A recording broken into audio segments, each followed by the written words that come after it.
I think that this will bring some time for me to actually talk while I'm back from Atlanta back to Nashville. With that said, a lot of what I wanted to talk about today is that Democrats, like they've always have done, have been so critical of President Donald Trump for his stance on oil and the regimes that he has, quote unquote, taken over in the guise of actually getting oil. A lot of the left say, like, okay, every war is a war on oil. And I have friends and family members who have been very adamant on that note, that oil is the reason for absolutely everything. The reason for Iraq, Afghanistan, that they weren't trying to find weapons of mass destruction, but what they really were trying to find was oil. And the reason why I don't believe that is because when President Trump is bringing these American companies into Venezuela to get the oil, that money is going to be used to help the Venezuelan people and to get them out of the dark ages, and primarily to get them out of socialism. And the reason why you can't take Democrats seriously when it comes to stances on oil is because the oil talk and the talking point is that it brings America into the likes of a conquering, conquest state that's just going from country to country, trying to pillage and get natural resources, disregarding the local inhabitants and disregarding, who are supposed to be our neighbors, and just trying to get some economic gains from them. But also, when they say that we are going to get oil, they are very anti-capitalist, these Democrats. They just elected a socialist in New York City, a city that I really like. And the whole idea about them being pro-socialist is the talking point of Democrats these days. The leftist Democrats, they're wanting socialism. So what prevents socialism from working? Well, capitalism. How do you make a capitalist state? By extracting valuable resources from the earth that is underground of that country. So if Venezuela, who has 17% of the world's oil reserves and is sitting on it, is ran by the United States for 9 months, 10 months, oil companies go in there, fix the infrastructure. The only on top leverage that they have, or they're going to skim off the top, if anything, will be to pay those oil companies to reimburse them for the labor that it will take extracting oil. But in the same way, there's going to be like a Doge dividend. It's going to be an oil dividend sent out to the Venezuelan people. And the Venezuelan people will be successful. With that money, they are going to buy American resources. It's very important to know that all that money is going to be cycled back into helping the Venezuelan people. It does more than just bringing a cargo ship full of food for the Venezuelan people. If you gave every Venezuelan $200 and they spent it on a month's supply of resources, that money would be gone forever, because the money would be in the hands of the merchants. And then the merchants, of course, eventually would circulate. But if you give them a dividend of oil profits, and it's something on a recurring basis, it's something that could very well help their country.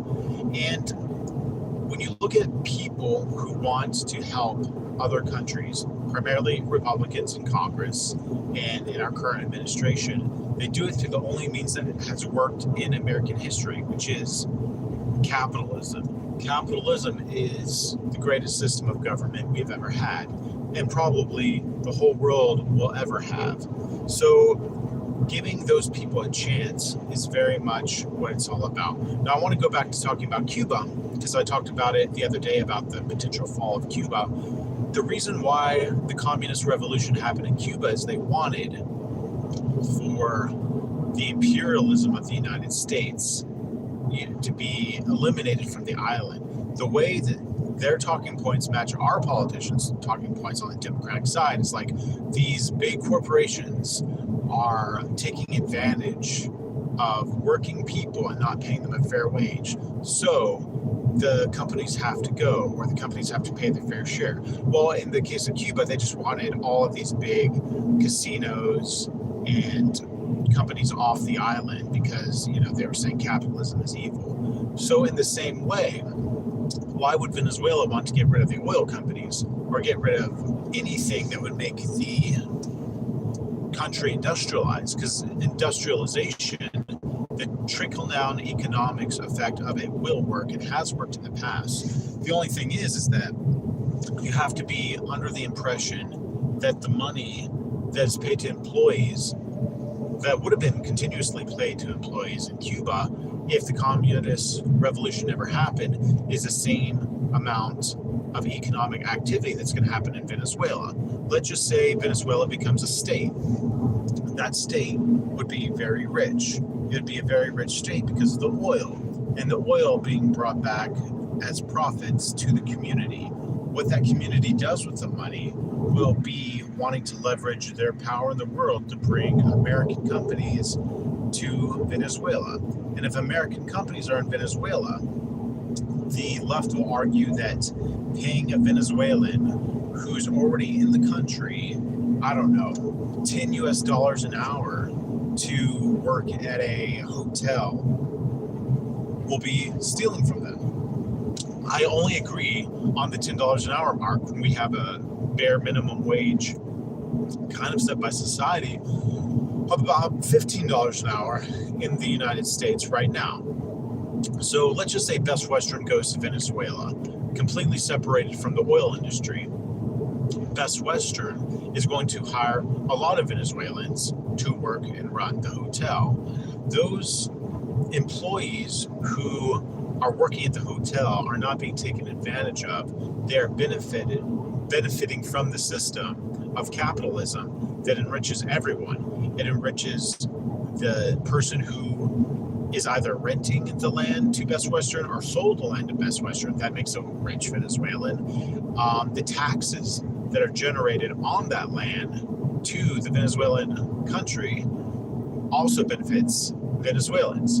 And the people who work at the hotel or manage the hotel or do any kind of construction on the hotel, what that will do is it will help Venezuelan construction companies, Venezuelan restaurant companies, people who will be serving food at that hotel, and people who will be delivering the linens and washing the linens and painting the rooms and doing the roofing. Like, the economic system for one hotel like Best Western being put in Venezuela helps everyone. But the extraction of wealth that the communists in Cuba were talking about are what are the hotels taking away from the island of Cuba. And that's why they say, okay, we are not going to have these outside companies extract wealth from Cuba. Well, when you go back to Venezuela, the money that's extracted from Venezuela will be very minimal, because a lot of what a company like Best Western would extract from the Best Western in Venezuela will be from tourists. So if they're not getting it from tourists in, I don't know, England or Paris or wherever, they're going to get them from tourists in Venezuela. And also, the reason why the hotel industry would work in something like Venezuela, in a country like Venezuela, is because those tourists who go and spend money in Venezuela after staying, let's just say they spend $250 on a Best Western hotel in Venezuela, then they go and they spend $1,000 in the local economy. Well, that helps shop owners, and it helps everyone in between, the taxi drivers. It employs so many people, and it has to be an economic system based off tourism if that country is going to prosper. But it first has to start by it being a country that people can visit and live and stay comfortably in. I'm not saying that every country that Americans go into has to be a tourist state, but the whole idea about building infrastructure and letting American companies in to Venezuela will start by the oil companies rebuilding the infrastructure and making it a prosperous economy. Socialism tears down individual wealth, and it tears down classism. That's another thing that Cuba wanted.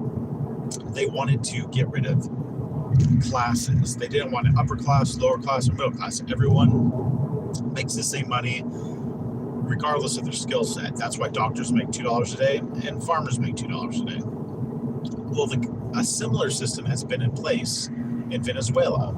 And Venezuela is taking that grassroots, every wealth building asset needs to be socialized and the profits needs to be shared with the people. That's what they ran on.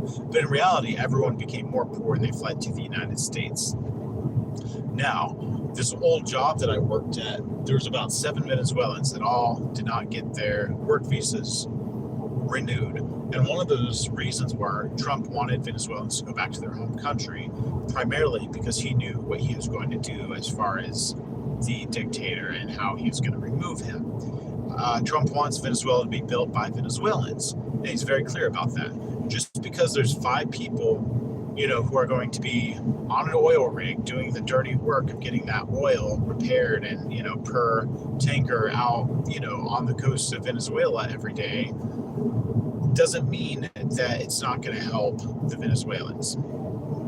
The only thing that can really help the people on the ground is for a capitalist system to be prosperous and successful across every industry, and the oil industry is just the first. All right, guys, let me know what you think in the comments. Have a great day.